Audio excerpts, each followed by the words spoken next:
Dear students, मैं Pramod sir zigzag class में आपका स्वागत है।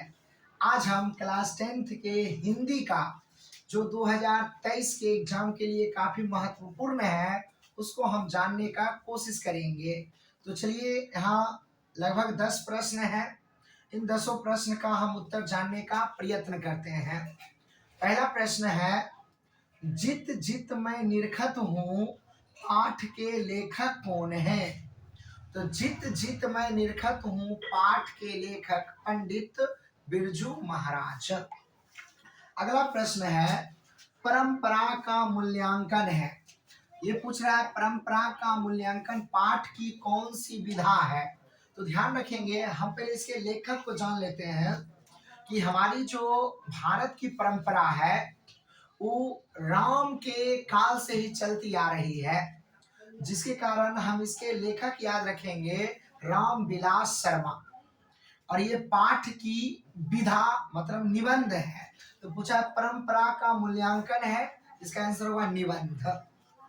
अगला प्रश्न है, प्रेम अयनी श्री राधिका शीर्षक कविता में कवि ने माली मालिन किसे कहा है?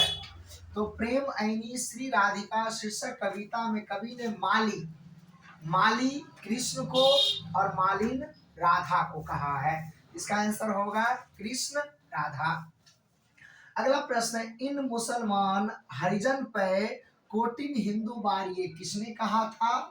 तो इन मुसलमान यानी ऐसे मुसलमान हरिजन पर करोड़ों हिंदू को बांट सकते हैं, ऐसा कथन भारतेंदु हरिश्चंद्र का है। इसका आंसर होगा भारतेंदु हरिश्चंद्र। अगला प्रश्न है, बहादुर का पूरा नाम। तो बहादुर का पूरा नाम दिल बहादुर, लेकिन जब ये लेखक के घर काम करने जाता है तो लेखक की पत्नी निर्मला इनके नाम के आगे से दिल शब्द को उड़ा देती है, जिसके कारण इसका नाम बहादुर केवल हो जाता है। तो पूछता है बहादुर का पूरा नाम, तो ध्यान रखेंगे बहादुर का पूरा नाम दिल बहादुर।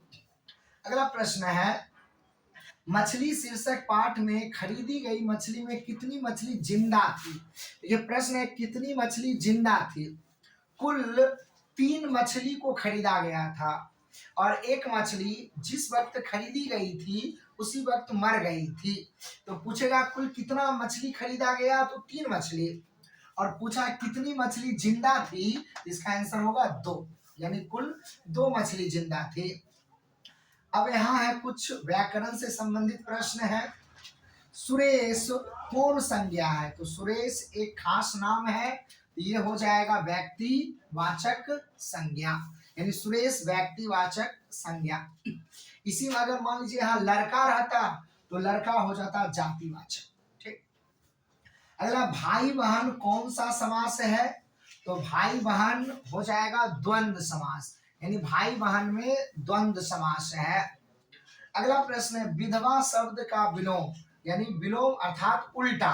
तो विधवा का उल्टा या विलोम कह सकते हैं सधवा, यानी जिसका पति मर गया हो उसे विधवा कहेंगे और जिसका पति जीवित हो उसे सधवा कहेंगे।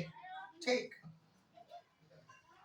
अगला प्रश्न है, बुद्धिमान शब्द का स्त्रीलिंग रूप है।